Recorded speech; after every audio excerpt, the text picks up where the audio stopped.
이 시간 하나님께서 우리에게 주신 말씀 구약성경 시편 95편 1절에서 11절까지의 말씀입니다. 우리 저와 여러분 한 절씩 말씀 교독하시고 마지막 11절은 한 목소리로 봉독하겠습니다. 제가 먼저 1절의 말씀 봉독합니다. 오라 우리가 여호와께 노래하며 우리의 구원의 반석을 향하여 즐거이 외치자. 우리가 감사함으로 그 앞에 나가며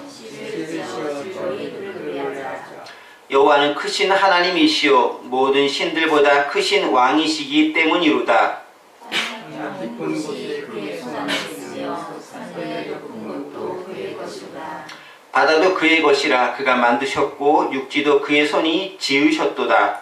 오라 우리가 구별하며 우리를 지으신 여호와 앞에 무릎을 꿇자. 그는 우리의 하나님이시요 우리는 그가 기르시는 백성이며 그의 손이 돌보시는 양이기 때문이라. 너희가 오늘 그의 음성을 듣거든 너희는 우리가 지시고 왕의 말씀에서 잘 돌아가지. 너희 마음을 완악하게 하지 말지어다. 그때 너희 조상들이 내가 행한 일을 보고서도 나를 시험하고 조사하였도다.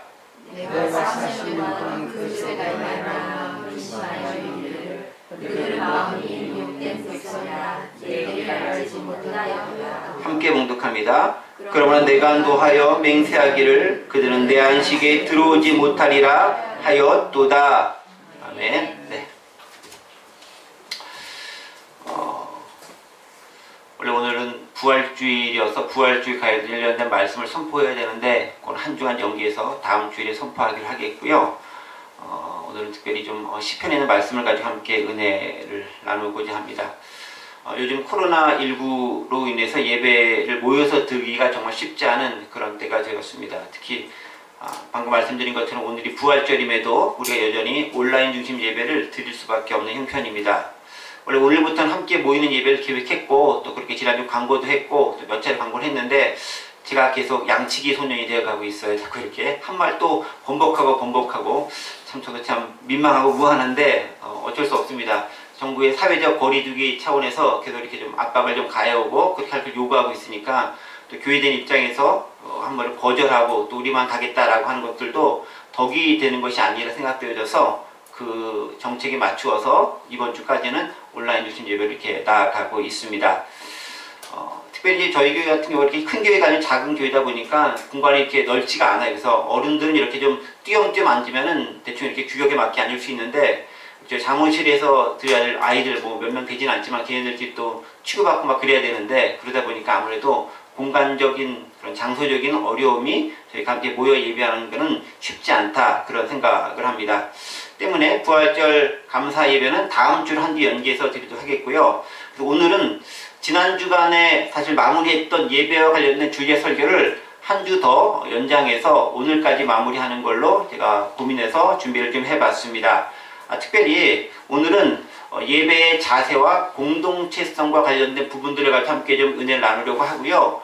또 지난 시간에 했었던 여러 가지 처음 했었던 것처럼 함께 좀 반복도 좀 하면서 우리가 어떤 자세를 가지고 예배 임하고 대해야 되겠는가에 대한 부분들을 함께 생각해보는 시간을 좀 갖도록 하겠습니다.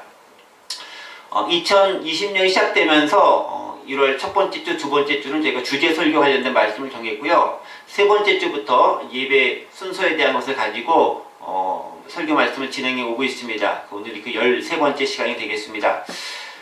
예배에 대한 것을 가지고 특별히 올 한 해는 하나님 앞에 온전한 모습으로 예배를 드리자라는 생각을 가지고 말씀을 전하면서 가장 먼저 본문으로 잡았던 부분이 어디냐면 시편 100편에 있는 말씀과 그 다음에 요한복음 4장에 있는 말씀을 통해서 제일 처음에 우리가 예배를 어떤 마음가짐과 어떤 원칙을 가지고 드려야 되는가에 대해서 생각을 해봤습니다. 그래서 시편 100편은 구약의 성막을 중심으로 한 그 구조가 오늘날 예배에 어떤 영향을 미쳤고 어떻게 그 연계성을 가지고 있는 것인가에 대해서 말씀을 드렸습니다. 기억이 나시는 분들이 계시라 생각이 됩니다. 또 이제 나중에 오신 분들은 잘 모르실 수 있겠지만 제가 또 좀 더 간단히 설명을 드리도록 하겠습니다. 그리고 요한복음 4장의 말씀을 통해서는 영과 진리로 드린 예배의 원칙을 설명함으로써 예배가 근본적으로 삼위일체 하나님과 어떻게 연관되어져 있는지 그리고 그 연계성 상에서 진행되고 있는지에 대해서 여러분들에게 말씀을 드렸습니다. 이는 예배에 대한 전체적인 서론에 해당되는 부분일 겁니다. 그래서 예배라는 큰 틀을 놓고 봤을 때 바로 예배는 구약의 성막제도와 신약에 있어서 영과 진리로 아버지께 예배한다라는 말씀을 가지고 그 예배의 커다란 원칙이 정해지고 그렇게 진행되어진다라는 것들을 말씀드린 그런 참이 되겠습니다. 그래서 처음 2시간을 말씀드린 내용은 오늘날 우리가 행하는 예배가 구약, 특히 성막과 어떤 관계성과 연계성이 있고 이것이 신약시대 예수님으로부터 어떻게 재해석되어져서 오늘 우리가 드리는 예배에게 어떻게 원칙적으로 적용이 되었고 원리로서 작용이 되는 것인가에 대한 그런 말씀입니다. 즉 신구약 성경에 나타난 일종의 예배 원리와 원칙에 대한 부분들이 제가 처음 2시간 동안에 예배에 대해서 여러분들에게 말씀드린 그런 내용이었습니다. 성막제도가 뭡니까? 우리 예배의 그림자 역할을 감당하는 것이 구약의 성막제도입니다. 그래서 성막을 잘 알면 우리가 드리는 예배의 모습을 우리가 추론해 볼 수 있고 그 의미를 발견해낼 수 있습니다. 그리고 성령과 예수 그리스도를 상징하는 영과 진리의 예배가 신약시대 예수님 말씀하신 것의 핵심이라고 한다면 예배하는 사람은 당연히 이 두 가지, 즉 구약의 성막제도의 원리와 신약의 영과 진리로 드리는 예배의 원리를 가지고 하나님 앞에 나아가야 됩니다. 이게 가장 기본적인 예배의 원리이고 원칙이고 또 그 안에서 예배가 진행되어져야 합니다. 그런데 예배는 여기서만 또 그치는 것이 아닙니다. 삶의 예배라는 것도 물론 존재하고요. 또 그런 원리와 원칙을 안다 할지라도 실제로 예배를 드리는 혹은 예배를 어떤 분들은 드린다라고도 하지만 또 어떤 분은 예배를 한다라는 표현을 쓰기도 합니다. 사실 저는 개인적으로 예배를 드린다, 본다라는 표현은 쓰면 안 되는 표현이고요. 예배를 드린다라는 표현도 괜찮지만 또 예배를 한다라는 표현이 저는 개인적으로 선호하는 표현이기도 합니다. 왜 하나님과 나의 만남이라는 측면에서 그것이 이루어진다라는 측면이 강하기 때문에 그렇습니다. 어쨌든 예배를 제사라는 측면을 본다면 드린다가 좀 더 적합한 표현이겠지만은 하나님과 만남이다라고 한다는 관점에 보면은 예배한다가 조금 더 정확한 표현이다라고 할 수 있을 것 같습니다. 어쨌든 예배를 드리던 혹은 예배를 하든 간에 우리의 태도와 정신에 대한 부분 역시 예배의 원칙, 예배의 원리와 더불어서 무척 중요하게 작용될 수 있습니다. 즉 예배 자체를 우리는 어떠한 태도와 자세로 대하고 있고 나오고 있는 것인가, 이 점에 대해서 좀 생각해 볼 필요가 있다는 것이죠.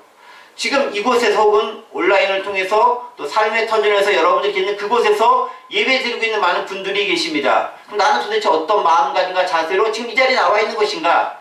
예배당에 나와 있고 또 가정에 들어있고 또 온라인 매체를 통해서 핸드폰 앞에 또 어떤 모니터 앞에 나와 있는 것인가를 우리는 충분히 고민해 볼 필요가 있다는 것이죠. 오늘 부분은 바로 그런 부분들에 대해서 우리 자신을 한번 점검해 볼 것을 요구하고 있고 가르쳐 주고 있습니다. 자, 지금 이 자리에 앉아있는 혹은 온라인으로 예배드린 분들에게는 사실은 별로 해당되는 말씀 같지가 않습니다. 어떤 말씀이요? 많은 사람들이 예배 자리에 나올 때 그냥 의무감 때문에 혹은 별 생각 없이 나오는 분들이 계십니다. 그냥 뭐 때가 됐으니까 그냥 가야지 이렇게 가시는 분들이 계세요. 아예 안 오는 것보다 낫지만 그게 올바른 태도는 아니지 않겠습니까? 뭔가 다른 마음이 있어야 되겠죠. 혹은 예배에 대한 그릇된 태도와 그릇된 기대를 가지고 나오는 분들도 계세요. 예배를 통해서 뭔가를 좀 얻어가야지 라는 생각을 가지고 계세요. 그 자체성 나쁘다고 이야기할 수는 없지만 예배는 뭔가를 얻어가기 위한 것이 아니라 근본적으로 하나님과의 만남이고 하나님을 누림이고 하나님과의 관계성 가운데 함께 이루어져가는 것인데 뭔가를 내가 이렇게 좀 획득하고 뭔가 가지고 가려고 하는 그런 측면에서 예배를 드리려는 분들도 종종 계시는 것 같아요. 또 어떤 분들이 이런 데서 예배를 드립니다. 예배를 안 하면 뭔가 나쁜 일이 생기거나 재앙이 생길 것 같다. 그렇기 때문에 액땜 차원에서도 예배를 해야 돼 라고 생각하는 분들이 제가 아는 주변에 계신 분들은 없는데 혹 그런 분들도 계시는 것 같아요. 가끔 이렇게 누군가 얘기하는 거 들어오면은 무슨 예배를 뭐 액땜 하러 왔나, 뭔가 이렇게 그거 안 하면 큰일 나기 때문에 하나, 이런 식으로 예배를 생각하시는 분들도 계시는 것 같습니다. 예배의 어떤 주술적인 의미를 부여해서 또 어떤 분들은 강하고 세게 예배해야지만 또 예배가 잘 드려졌다, 또 이렇게 얘기하시고 생각하시는 분들도 계십니다. 예배를 어떻게 하는 게 세게 하는 거고 어떻게 하는 게 약하게 예배하는 걸까요? 약간 좀 애매한 개념이긴 합니다. 예배는 세게와 약하게의 개념이 들어가 있지 않습니다. 또 어떤 사람은 예배를 구경하는 사람의 입장, 즉 관람자, 구경꾼의 입장에서 예배 자리에 참석하신 분들도 계세요. 그래서 저 목사가 얼마나 설교를 제대로 하나, 엉뚱한 말 하진 않나, 또 저 성가대가, 저희는 성가대가 없지만 성가대가 얼마나 노래를 잘하나, 또 예배 드리는 사람이 얼마나 딴짓하고 하는 걸 잘 드리고 있나를 열심히 관찰하시고, 또 주보에 혹시 오탄한 건 없나, 내가 한번 잘 찾아서 말씀드려야지, 뭐 이런 자세를 가지고 관람자 내지 쇼를 구경하는 듯한 입장으로 예배를 참석하신 분들도 가끔 계시는 분들이 계세요. 그분들에게서 예배를 드리는 것이나 하는 것이 아니라 예배를 보는 것이라는 의미로 작용이 되는 거죠. 예배는 보는 게 아니라 예배는 드리는 것이고 예배는 하는 것입니다. 그렇죠? 그뿐만이 아닙니다. 어떤 분들은 부정적인 것만 얘기하는데 예배에 대한 자세를 하기 때문에 그러는 거예요.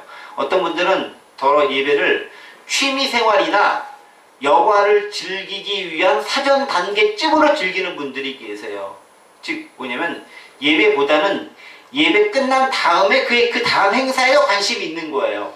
근데 그 다음 행사를 하려면 예배를 해야 되잖아. 예를 들면 어떤 입당 예배를 딱 갔어. 그럼 입당 예배 자체 중요한 게 아니라 입당 예배 끝나고 나서 주는 밥, 끝나고 주는 선물, 끝나고 주는 만남, 이게 더 즐거운 거예요. 그러니까 빨리 이거 끝내고 예배하자, 이런 또 있죠. 여러 가지 또 좀 규모가 있는 교회에서는 바자회 같은 거 합니다. 그러면 이제 뭐에 관심이냐면은 바자회를 하기 전에 예배를 살짝 해요. 한 5분 내지 10분 정도. 그러면 빨리 그 해치우고 바자회 하자. 그럼 관심이 예배가 아니라 바자회에 있는 거야. 뭐 바자회가 이제 목적이긴 하니까 뭐 이해는 하지만, 그래도 예배는 예배인 거지. 빨리 해치우고 넘어가자. 이렇게 해치워야 될 것으로 예배가 존재하는 분들이 계신다라는 거죠. 그래서 예배가 어떤 예배보다는 그 예배 이후에 식탁교제나 나눔의 시간에 관심이 많습니다. 그런 분들은 예배를 어떤 프롤로그나 에피타이저쯤을 생각하신 분들이 계신다라는 거죠. 이거 옳지 않은 거죠. 또 어떤 분은 예배에 참석하더라도 적극적으로 참여하는 자세가 아니라 소극적 방관의 자세로 그냥 계시는 분들이 계세요. 구경꾼은 아니고 나도 참여하는데 적극적으로 내가 뭔가를 열심히 찬양도 크게 하고 말씀을 집중히 듣고 뭐 이렇게 집중적으로 해야 되는데 그냥 하지 않고 그냥 너무 소극적으로 그냥 가만히 이렇게 참여를 했어. 최소한의 내 소임은 다 했어. 의무는 끝냈어. 라는 자세로 계시는 분들이 아닌가. 또 어떤 분들은 목회자라든가 또 타인에게 너무 의지해서 그분들이 다 이끌어가고 나는 그냥 곁다리 얹어서 같이 그냥 이렇게 실려서만 가면 돼. 운전은 목사님이 하시니까 난 트럭에 타면 돼. 뭐 이런 자세로 가는 것은 아닌가 라는 생각이 들기도 합니다. 뭐 그럴 수도 있지만 올바른 자세가 아니다라는 것들이죠. 여기 계신 분들이나 저희 교회 다 오시는 분들이 해당 사항이 없는 얘기를 가지고 얘기를 하는 거예요. 저는 그렇게 믿고 싶어요. 네. 혹시 근데 마음에 찔리는 분이 계시면은 다음부터 안 해야지, 그렇게 하면 안 되겠다 생각하시고 진행해 나가시면은 좋겠습니다. 자, 여러분들의 예배를 대한 자세 태도는 어떻습니까? 특히 공동체라고 하는 관점에서 우리는 예배를 어떻게 드리고 대해야 할까요? 요즘 코로나19로 모이기 쉽지 않은 그런 시대 아닙니까? 이럴 때 우리는 예배에 대해 어떤 생각과 관점을 가지고 있어야 될까요? 그것이 우리가 어떤 의미로 작용해 줄까요? 본문을 통해서 좀 살펴보도록 하겠습니다.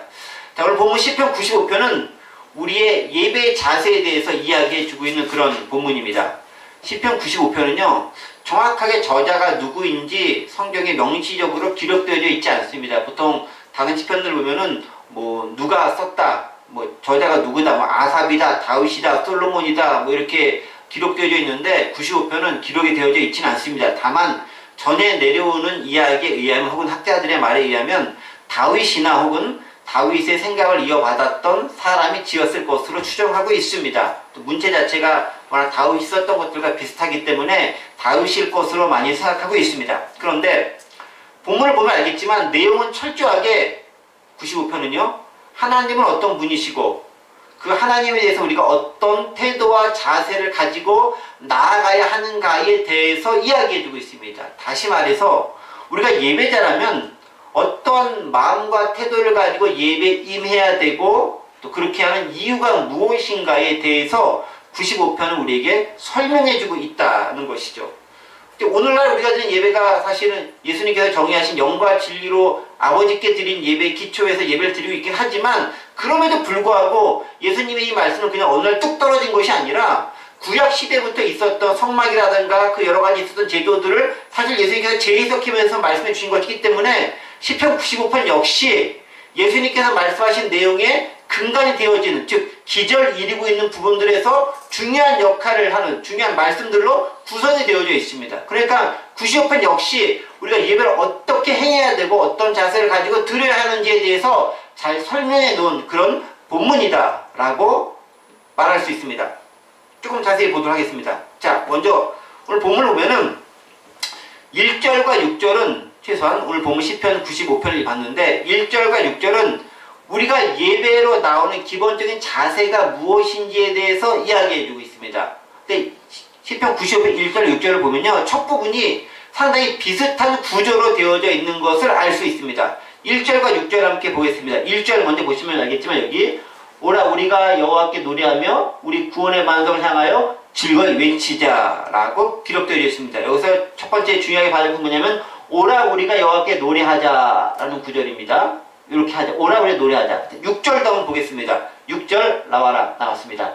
6절 오라 우리가 여호와께 노래하며 우리의 구원의 반석을 즐거이 외치자가 6절이 아닌데 이거는 1절인데 6절은 그 우리가 굽혀 경배하며 우리를 지으신 여호와 하나님의 무릎을 꿇자라고 6절은 원래 그렇게 되어 있어요.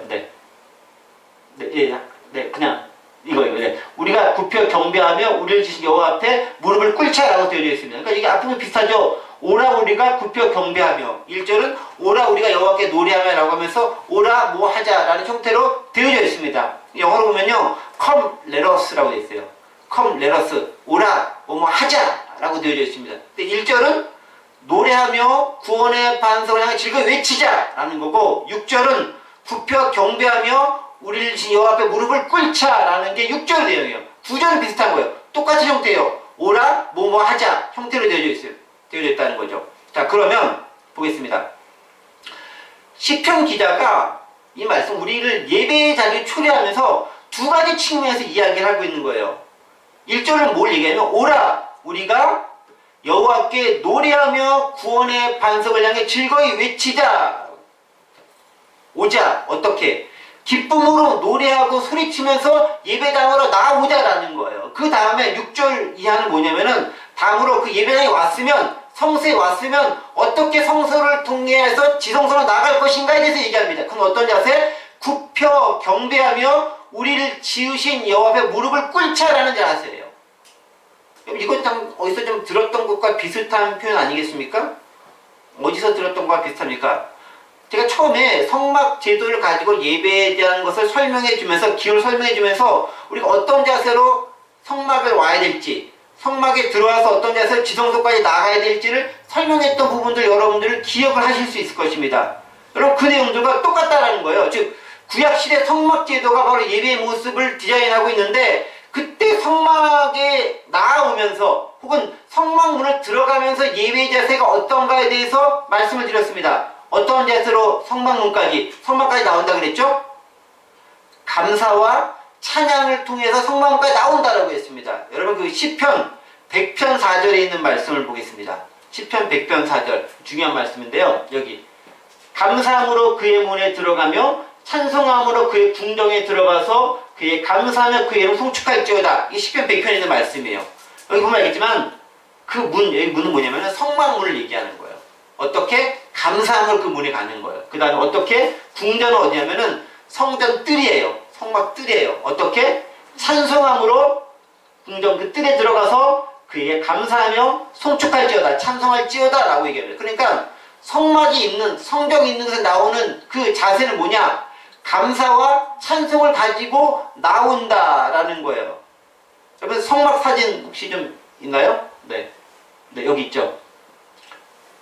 이거 말고 앞에 거 하나. 네, 요거 한국어로 돼 있으니까. 여기 성막을 단순하게 그려놓은 거예요. 여기 전에 보셨던 분들 기억이죠? 성막이 이렇게 구성되어 있어요. 여기 있고 동쪽에 성막 문이 있고 번제에 대한 물두멍이 있고 요걸 이제 합쳐가지고 성소라고 부르고 특별히 이것 중에서 요 부분을 지성소라고 부르는 거예요.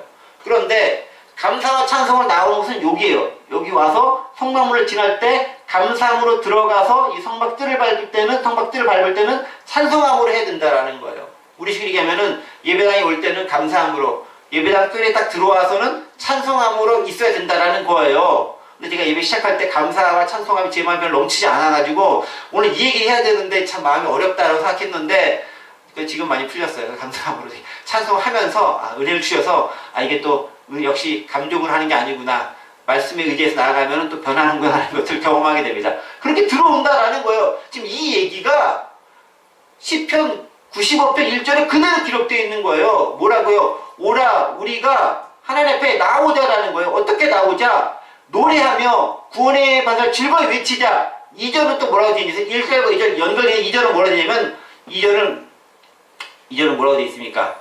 여기 기록되어 있죠. 네. 우리가 감사함으로 그 앞에 나아가면 신을 져 즐거이 노래하자. 뭐예요? 노래하고 외치고 신을 져 노래하고 감사하고 감사와 찬양이 1절과 2절에 공이 기록되어 있는 것을 알 수 있습니다. 그렇죠? 그러니까 이 시편 95편 1절과 2절은 뭐냐면은 시편 100편의 4절에 있는 감사함으로 성전문을 들어갈 때 그 모습을 그대로 또 똑같이 기록해 내온 그 모습이라는 거예요. 감사와 찬양이 기록되어 있다는 거죠. 그런데 보세요. 감사와 찬양을 어떤 식으로 표현하고 있습니까? 1절과 2절 보세요. 노래하고 외치고 감사하고 나아가고 시를 지어 즐거이 그를 노래하다. 영어로 되어 있는 걸 보면요. Let us sing for joy. sing 하자라고 얘기하면 shout 소리치자라고 되어 있지 않습니까? 그리고 여기도 뭐라 되어 있습니까? Thanksgiving and exalt him with music and song. 음악과 노래로 또 주님을 찬양하다라고 되어 있습니다. 이게 무슨 얘기예요? 노래하고 소리치고 음악하고 시를 짓고 각종 악기를 동원해서 하나님을 찬양하며 나아가자라는 거예요. 그러니까 예배에 올 때는 뭐냐면은 사실은 좀 이따 6절부터와 다르게 1, 2절은 뭐냐면은 뭔가 하나님 높여드리면서 올리면서 이렇게 좀 화려하고 액티브하게 그런 모습 주님께 나아가자라는 거예요. 기쁨을 가진 모습으로 오자라는 거예요.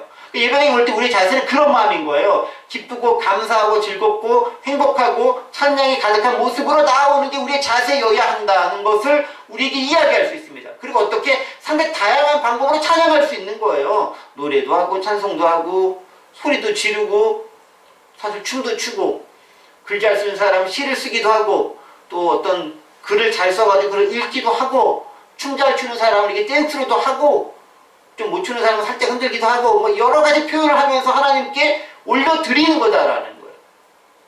그 표현에 있어서 제한이 별로 없이 다양한 방법으로 하나님을 찬양할 수 있어야 된다라는 게 성전 문에 들어서는 우리의 자세여야 된다고 다시 한번 95편도 우리에게 이야기해주고 있다라는 거예요. 그 다음에 어떤 자세라? 들어온 다음에 어떤 자세 되느냐? 6절에 나오는 자세죠. 6절에 나오는 자세. 어떤 자세 나옵니까? 그것은 굽혀 경배합니다. 뭐라 우리가 굽혀 경배하며 우리 주 여호와 앞에 무릎을 꿇자라고 얘기합니다. 그러니까 그렇게 성전에 들어왔어. 그 다음에 어디 들어갑니까? 성전 뜰에 들어왔으니까 이제 성소로 들어가야 돼요. 성막 그림 다시 한번 보여주세요. 네, 이거 좋습니다.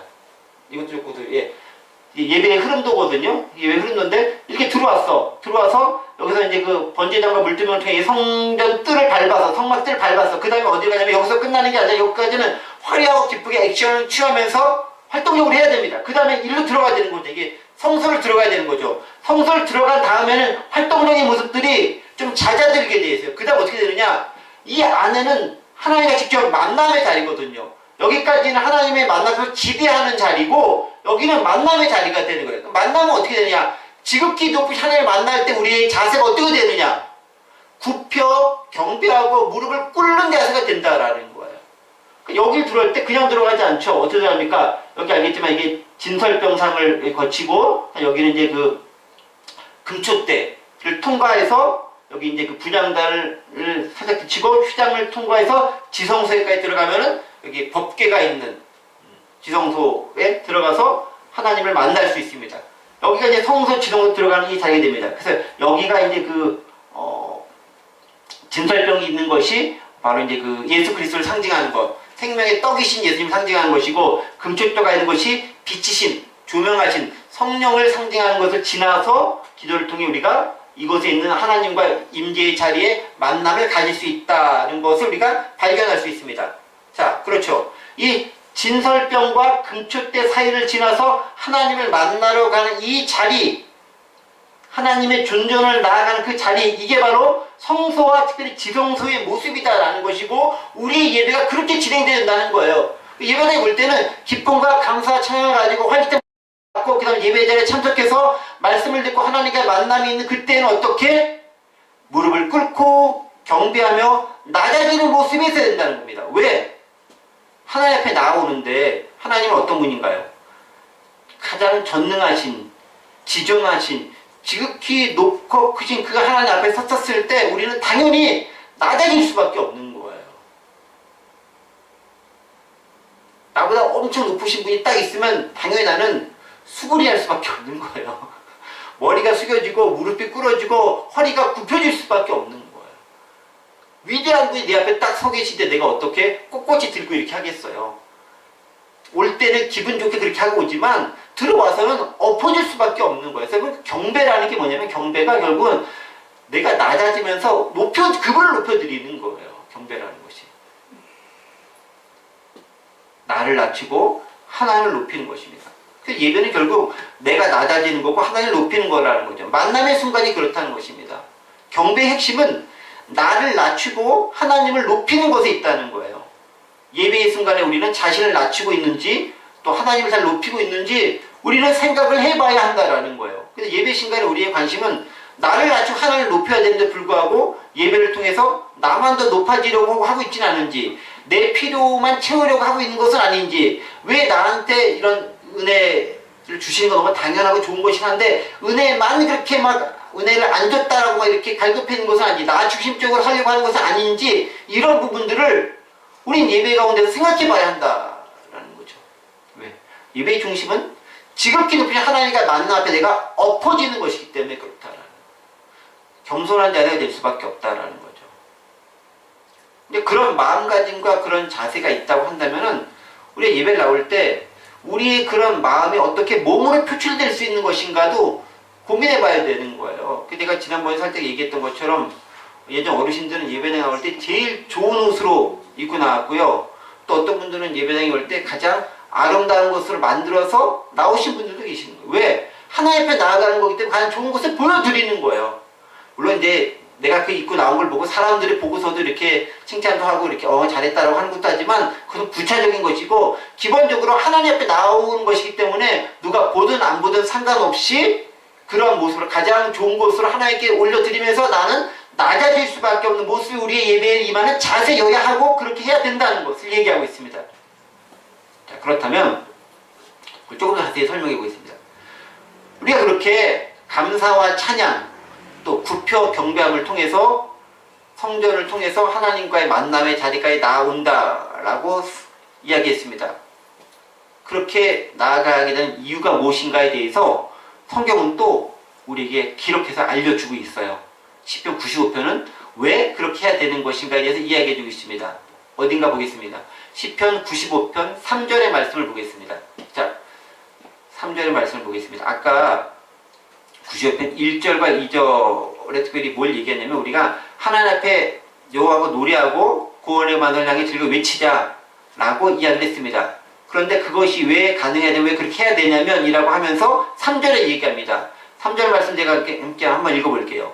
여호와는 크신 하나님이시오 모든 신들보다 크신 왕이시기 때문이로다 라고 기록되어 있습니다. 그러니까 우리가 하나님 앞에 우리가 하나님 앞에 나아가야 되는 노래하며 구원의 반석을 향해 즐거이 외쳐야 되는 이유 뿐만 아니라 우리가 감사함으로 그 앞에 나아가며 시를 져 즐거이 그를 노래해야 되는 이유가 뭐냐면은 하나님은 크신 하나님이고 모든 신들보다 크신 왕이기 때문에 그렇다라는 거예요. 영어 성경에 뭐라고 되어 있냐면요. 여기 있네.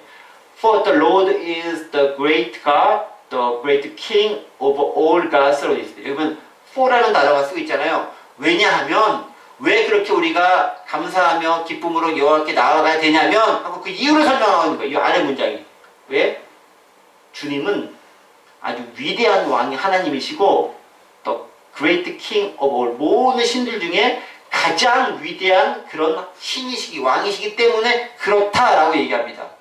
근데 이걸 딱 보니까 모든 신들 중에 위대한 왕이고 모든 신들 위대한 하나님이다라니까 다른 많은 신들이 있고 그 중에만 탁월한 것처럼 비교해 봤을 때 낫다라고 생각하기 쉬운데 사실 이 문장은 그런 문장이 아니에요. 비교급이 아니에요. 뭐뭐보다 낫다 그게 아니에요. 이 문장이 뭐냐면은 모든 신이라고 불리는 작다는 것들이 있어. 그게 진짜 신은 아니야. 신이라고 불리는 것들이에요. 여기 뭐라고 하냐면 Gods라고 되어 있어요. All Gods. 소문자 Gods예요. 노래하는 그룹 God가 아니라 소문자 Gods. 모든 신들이라고 불려지는 우상들이라고 불려지는 것들이 있는데 우상들은 신이 아니에요. 우상이지. 신들이라고 불려지는 것들 중에 그것들과는 비교할 수 없을 만큼 가장 위대한 하나님이 한 분 계신데 그분이 우리 주님이시다라는 거예요. 비교해봤을 때 높다 그게 아니라 신들이라고 불려지는 많은 것들이 세상에 존재하고 있는데 그런 것들과는 비교할 수 없을 만큼 탁월한 한 분이 계시는데 그분이 바로 우리 하나님이다라는 거예요. 그러니까 네가 기쁨과 감사함을 나오라라고 얘기하는 거예요. 즉 절대적인 존재로서 지존자임을 드러내는 표현이다라는 겁니다. 하나님의 다른 신은 없다라는 표현이에요. 고대 세계에는 자신들 각자가 부족마다 섬기는 신들이 있었어요. 우상들이 있었어요. 어떤 것들은 곰도 섬기고 또 어떤 것들은 뭐 나무도 섬기고 뭐 자연도 섬기고 물도 섬기고 산도 섬기고 동굴도 섬기고 뭐 이상한 거 많이 섬기는 게 많이 있어요. 개구리도 섬겨요. 이집트에서는. 그래서 이제 그 개구리 재앙이 있는 거예요. 괜히 있는 게 아니죠. 신들을 상징한 것들이니까. 그런 것들은 다 헛된 거다라는 거예요. 하나님은 감사와 찬양이 되어야 된다라는 거예요. 왜 헛된 거냐? 그 헛된 이유가 4절과 5절에 또 나와 있어요. 왜? 지금 제가 말씀드렸던 거, 산, 자연, 뭐, 호랑이는 아까 없었지, 곰, 뭐, 저기, 뭐, 나무, 뭐, 물, 뭐, 큰 짐승, 개구리, 뱀, 이런 거 다 모든 거, 하다못해 태양까지도 그 모든 겁니까? 자연 만물이에요. 그래서 성경 4절과 5절에 뭐라고 얘기하냐면 이렇게 얘기하죠. 땅의 깊은 곳이 그의 손 안에 있으며, 지금으로 얘기하면 뭐 지구 멘탈쯤 되는 거죠. 지구 중심부. 산들의 높은 것도 그의 것이었다. 높은 산 하나님께 만드셨다는 거예요. 바다도 그의 것이다. 바다. 그가 만드셨고 육지도 그의 손이 지으셨도다. 뭐겠어요? 모든 자연 만물 다 하나님께서 만드셨다라는 거예요. 니네가 신으로 섬기는 것들은 다 하나님이 만드신 창조물, 피조된 것에 불과해. 신은 하나님 한 분뿐이야 라는 것들을 4절, 5절을 통해서 이야기해주고 있는 거예요. 니네가 지구상에 거하고 있는 다른 모든 것들을 창조주를 섬기고 있고 니네 신들을 섬기고 있는데 다 꽝이야. 아무것도 아니야. 우리 하나님만이 참 신이야. 왜? 그분이 이걸 다 만드셨기 때문에 라고 선언하는 거예요. 니네가 만든 것들을 니네가 섬기는 것들이 다 하나님의 창조물이다 라고 이야기하고 있습니다.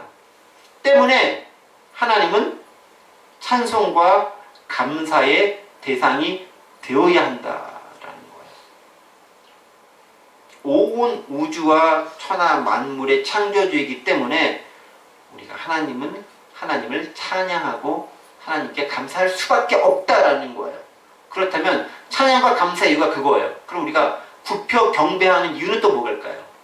그것도 역시 성경에 나와 있겠죠. 안 나와 있는 얘기를 하지 않습니다. 성경 7절에 있는 말씀 보겠습니다. 6절에 굽혀 경배하자라고 되어 있죠. 7절에 있는 말씀 뭐라고 되어 있나요? 7절에 있는 말씀 우리 같이 함께 한번 읽어볼까요? 여기 있죠? 시작! 그는 우리의 하나님이시여 우리는 그가 기르시는 백성이며 그의 손이 돌보시는 양이기 때문이라 너희가 오늘 그의 음성을 듣거든. 이렇게 7절에 기록되어 있습니다. 자, 7절은 뭘 얘기하냐면은 아까 얘기했던 그 3절, 4절, 5절은 나와 좀 직접적인 관계는 없는 것처럼 보여. 그냥 우주 전체 만드시고 뭔가 좀 그림이 크잖아요. 전체 만드시고 뭐 땅, 하늘, 저 지구 아래 멘탈, 그 다음에 뭐 바다, 땅, 우주 다 이거 다 만드셨다라는 거. 환경과 배경을 쭉 만드셨어. 그러면 나도 속해 있긴 하지만 나하고는 좀 이렇게 좀 동떨어진 세계 같잖아요. 근데 7절은 뭘 얘기하냐면은 나와 직접적 연결시키고 있어. 어떻게 연결시킵니까? 그는 우리의 하나님인 거예요. 나 말고 너의 하나님이 아니라 우리의 하나님인 거예요. 그 다음에 우리는 그가 기르시는 백성이다. 그의 손이 돌보시는 양이다라는 거예요.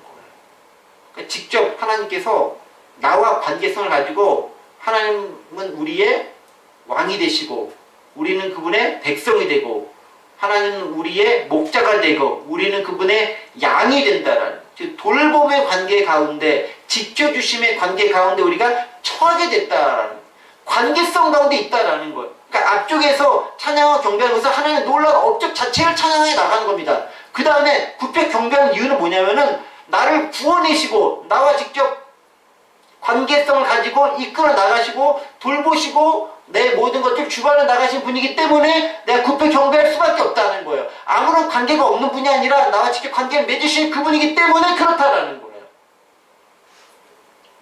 단지 천하 만물의 창조주만 되신 게 아니라 바로 그분이 나의 하나님이시고 나의 왕이시고 나를 돌보시는 분이다라는 거예요.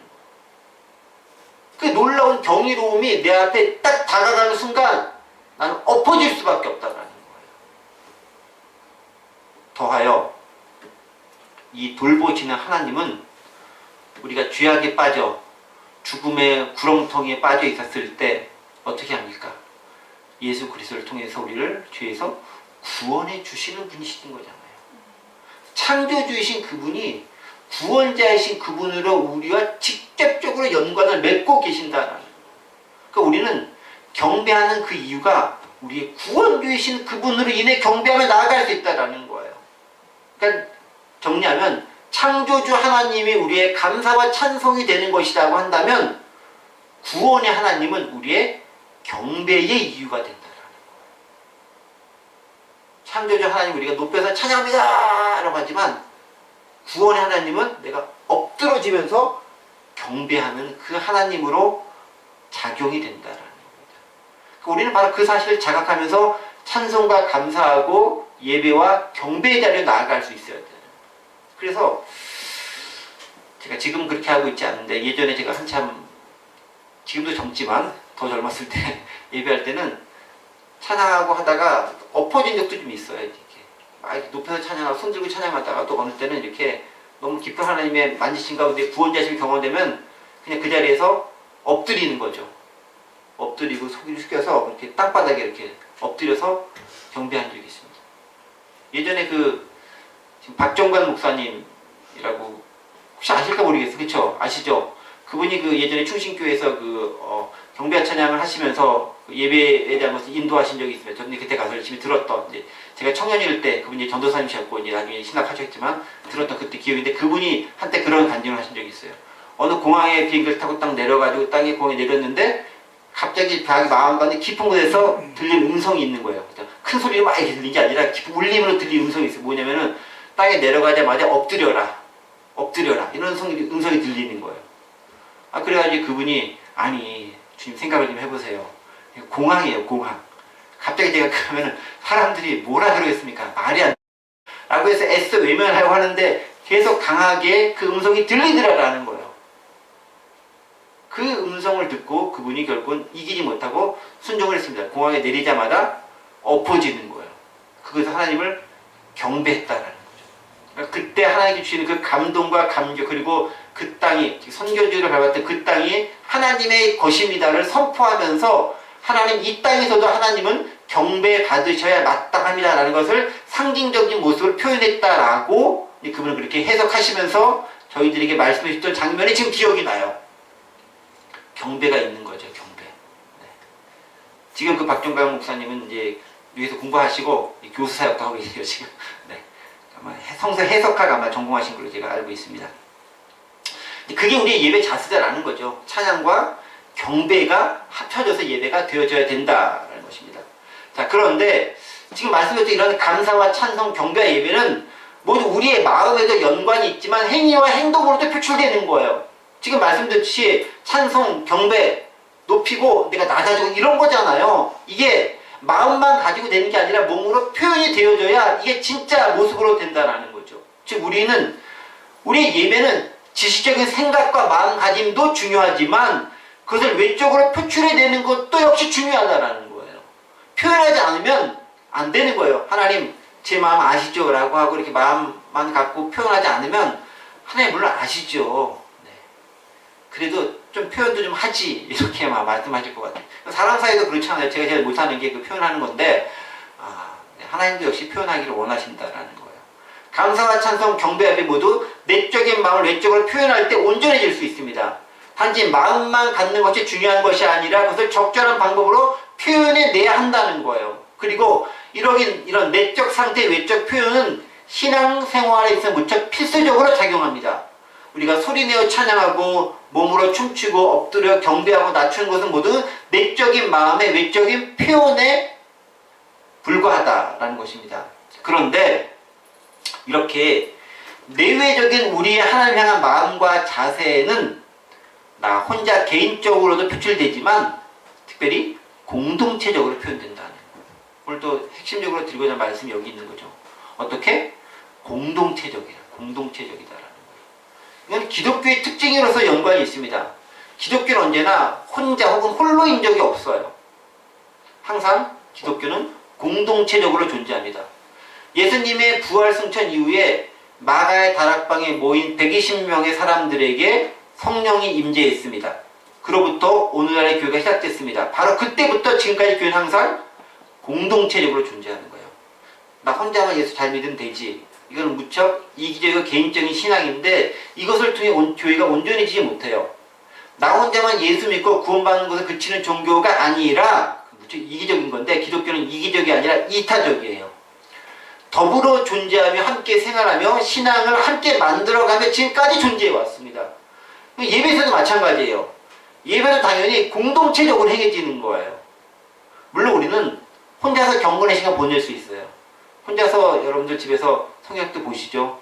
큐티도 하고 기도도 하고 혼자 묵상에도 잠기고 또 그런 것도 혼자 하실 수 있어요. 하지 말라는 얘기 예수님도 그렇게 하셨어요. 혼자만 했다가 시간 가지셨어요. 조용한 시간 필요합니다. 한 해가 많은 시간 필요합니다. 하지만 궁극적으로 교회는 혼자가 아니라 그런 혼자인 사람들이 모인 공동체를 통해서 온전해질 수 있다는 거예요. 때문에 교회에서 예배도 당연히 공동체적으로 드려질 수밖에 없다는 거예요. 공동체가 반드시 필요하다라는 거죠. 오늘 본문을 다시 한번 보겠습니다. 여러분 본문 아까 1절, 2절 뭐 몇 줄 쭉 봤잖아요. 특별히 오늘 본문을 뭘 보냐면 1절, 2절 다시 한번 보겠습니다. 1절, 2절 뭐라고 되어 있죠?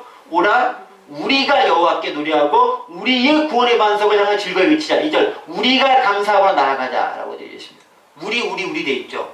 아까 6절, 7절도 있었죠? 한번 6절, 7절 보세요. 오라 우리가 굽혀 경배하며 우리를 지으신 여호와 앞에 무릎을 꿇자. 7절도 보세요. 그는 우리의 하나님이요 우리는 그가 기르신 백성이며 그의 손을 보시는 양이기 때문이다 라고 되어져 있습니다. 여기 뭐랬다? 우리란 말이 계속 반복해 납니다. 그러니까 나만의 하나님이 아니라 우리의 하나님이라는 거예요. 그러니까 구원과 신앙도 개인을 넘어서 우리라고 하는 공동체성을 가지고 있고 예배 역시 그렇게 공동체적인 모습으로 나아가야 한다라는 거예요. 때문에 그래도 우리의 모임이 또 우리의 예배가 혼자가 아니라 내가 포함된 나 없느냐 아니라 내가 포함된 그래서 우리인 거잖아요. 너희가 아니라 우리인 거잖아요. 내가 포함된 우리라는 공동체적인 성격을 띠고 있고 때문에 공적인 것으로서의 예배가 필요하다라는 거예요. 즉 우리가 있기 때문에 나 혼자 하면 사적이잖아요. 프라이빗인데 퍼블릭, 공적이 될 수 있는 건 뭐냐면 나를 포함 우리가 그 안에 있기 때문에 공적인 것이 될 수밖에 없다라는 거예요. 그래서 예배는 공적인 형태를 띌 수밖에 없어요. 개인적 경건으로서의 예배도 중요하지만 우리가 지금 드린 것과 같이 이렇게 모여서 혹은 온라인이건 오프라인이건 다 같이 연결돼서 공적으로 드리는 형태의 예배가 무척 필요하고 요구된다는 거예요. 우리는 기본적으로 복수고 공동체를 의미합니다. 그러면 어떤 공동체적인 모습이 우리의 예배에서 요구될까? 실제 우리가 예배드리는 모습 한번 잘 살펴보세요. 혼자 드리면은 이렇게 복잡한 거 필요 없어요. 예를 들면 혼자 드린다고 하면은 예배 시간 굳이 딱 정해서 그 시간에 모여 이거 필요 없죠. 여러 명이 모이는 거니까 시간도 정해야 되고 모일 수 있는 장소도 정해야 되고 나름대로 방법도 정해야 되는 거예요. 공적으로 하기 위해서 그 시간과 장소와 방법을 정해놓는 거예요. 또 공적으로 하는 거기 때문에 예배 순서도 딱딱딱 정하는 거예요. 혼자서 하면 찬양을 뭐 1시간 하고 기도 한 5분 하고 그냥 끝내든 아무 상관이 없어. 그런데 공적으로 하기 때문에 시간을 정하고 순서를 정하고 분배를 하는 거예요. 왜? 모든 사람들이 다 같이 사회적으로 합의를 하면서 함께 그렇게 예배하자라고 약속했기 때문에 그렇게 지켜져 나간다라는 거죠. 또 공적으로 드리기 때문에 아까 말씀드렸던 것처럼 예배할 때 잠옷 입고 나오진 않잖아요. 혼자서 예배할 때 잠옷 입고 해도 돼요. 이불 속에서 해도 되고 화장실에서 죄송하지만 용변 보면서도 예배할 수 있어요. 혼자서 뭐 무슨 목장에도 무슨 상관이야. 목장에서 빨가벗고 한다고 누가 뭐라 그러겠어. 그런데 공적인 것은 그게 안 되잖아요. 하나님 보시기에 또 사람도 있기 때문에 옷도 갖춰 입고 복장도 좀 단정히 하고 좋은 곳을 만들면서 이렇게 나가는 거예요. 역시 공적이기 때문에 그렇다라는 거예요. 공적으로 드리는데 대통령 만나는데 잠옷 입고 가는 사람 없잖아요. 뭐 런닝으로 언더웨어 차입으로 딱 나가는 사람 없잖아요. 공적이기 때문에 그렇다라는 있다라는 거죠. 그렇게 하나하나가 왼쪽으로 표출된 자세다라는 겁니다. 또 예배는 드릴 때 저희도 지금 뭐 몇 명 없긴 하지만, 왜냐면 이제 온라인 예배 때 몇 명 없긴 하지만, 뭐 오프라인이라고 해서 엄청 많아지진 않아요. 뭐 큰 차이가 없겠지만, 일의 분담이 있는 거예요. 저처럼 예배를 인도하면서 저는 좀 이렇게 작은 교회다 보니까 많은 것을 인도하고 있지만, 제가 뭐 설교도 하고 찬양도 하고 기도 인도도 하고 다 하고 있긴 하지만, 이게 분업화되는 거예요. 공적이기 때문에. 어떤 사람은 설교자도 있고, 어떤 사람은 사회자도 있고, 지도자도 있고, 또 이게 방송 담당하는 사람도 있고, 카메라 찍는 사람도 있고, PPT 하는 사람도 있고, 반주하는 사람도 있고, 또 이게 전체가 주연자들이 옆에 이렇게 환경을 조성해주는 사람도 있고, 여러 종류의 사람들이 섞여서 예배가 진행이 되는 거예요. 일에 분담이 있다는 거죠. 그것은 공적이기 때문에, 공동체적이기 때문에 가능하다라는 거예요. 그러니까 그 말은 뭐냐면은, 우리 예배가 공동체적인 의미에서 각자 다양하게 맡은 바 역할을 충실하게 수행해 나가는 걸 통해서 더불어서 아름다운 예배의 모습이 만들어져 간다는 거예요. 목사님만 잘하면 되죠. 물론 이제 저 개인적으로 나만 잘하면 되라고 생각을 좀 가지고 있긴 해요. 그러나 저만 잘하면 되는 게 아니라 참여하고 있는 모든 분들이 다 그런 공동체적인 마음을 가지고 참여할 때 그 예배가 아름다운 예배가 될 수 있는 거예요. 그래서 아까 초반부에 제가 말씀드렸잖아요. 목사님만 잘 말하시고 저는 그냥 따라갈게요. 목사님 트럭대 운전해 가시면 저는 그냥 트럭에 짐칸에 타서 갈게요. 이런 자세로 갖지 말고 더불어 그럼 내가 그 예배에서 감당할 것이 무엇인가를 질문하면서 적극적으로 참여해야 돼요. 왜? 공적인 예배니까. 공동체적 예배니까 그렇다라는 거예요. 그리고 그 예배의 모습은 형식이 필요한 거예요. 혼자서 할 때는 형식이 필요 없잖아요. 순서도 필요 없고 그냥 내용만 있으면 돼. 어쨌든 기도라는 내용만 있으면 돼. 근데 그것이 공적으로 행해질 때는 대표 기도할 때도 대충 분량도 좀 있어야 되는 거고 예배도 시간도 좀 있어야 되는 거고 저는 좀 길게 하긴 하지만 어쨌든 정해놓은 그 분량이라든가 그것들이 필요하다라는 것들이죠. 이 모든 것들이 다 합쳐져서 아름다운 예배의 모습이 만들어지고 그것들은 형식이라는 것들을 통해서 규정이 되더라라는 거예요. 그래서 공적인 예배는 형식도 중요한 거예요. 마음만 있으면 되지? 아니에요. 마음도 있지만 형식도 필요해. 그래야 상호 보완을 이루면서 아름다운 공적인 것으로서 예배가 이루어질 수 있는 거예요.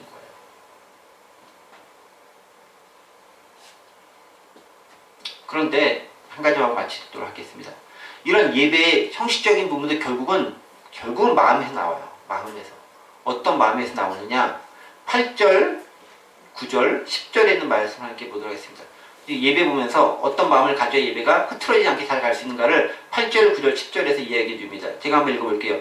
너희는 무리바에서와 같이 또 광야의 마사에서 지냈던 날과 같이 너희 마음을 완악하게 하지 말지어다. 그때 너희 조상들이 내가 행한 일을 보고서도 나를 시험하고 조사하였도다. 내가 40년 동안 그 세대로 말미암아 근심하여 이르기를 그들은 마음이 미혹된 백성이라 내 길을 알지 못한다 하였도다 라고 얘기합니다.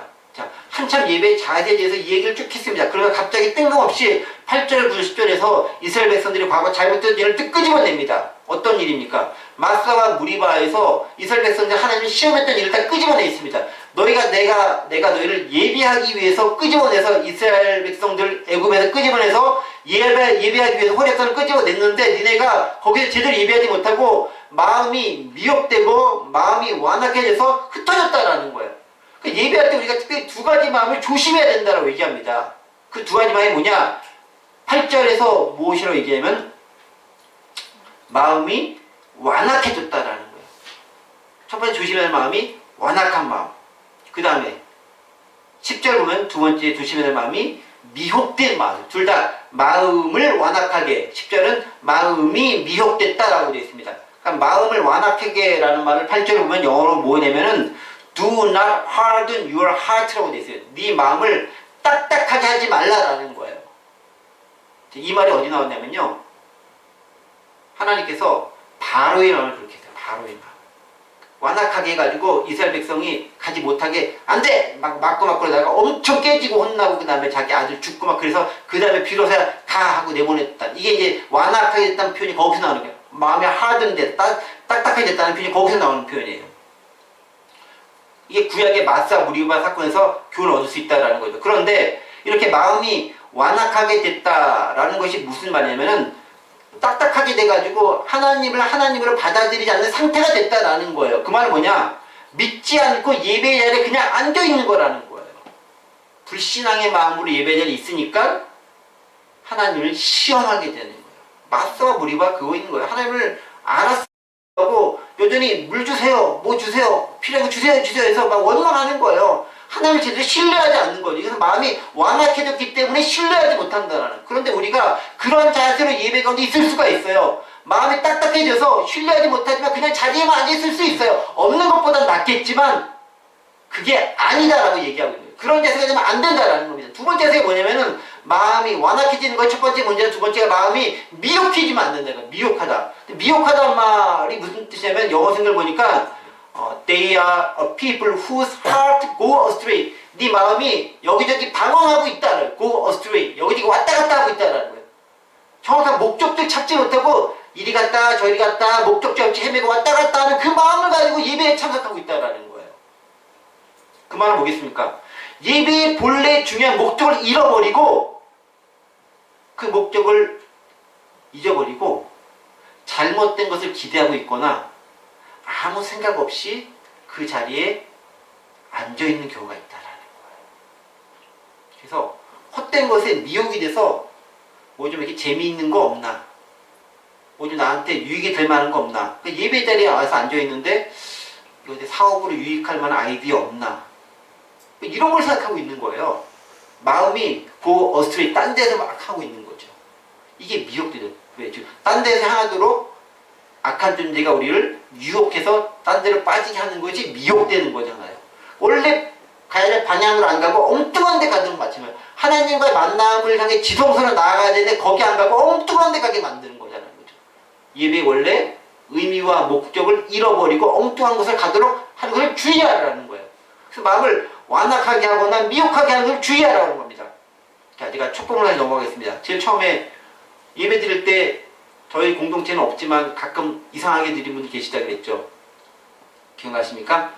네. 바로 그 부분이 왜 그렇습니까?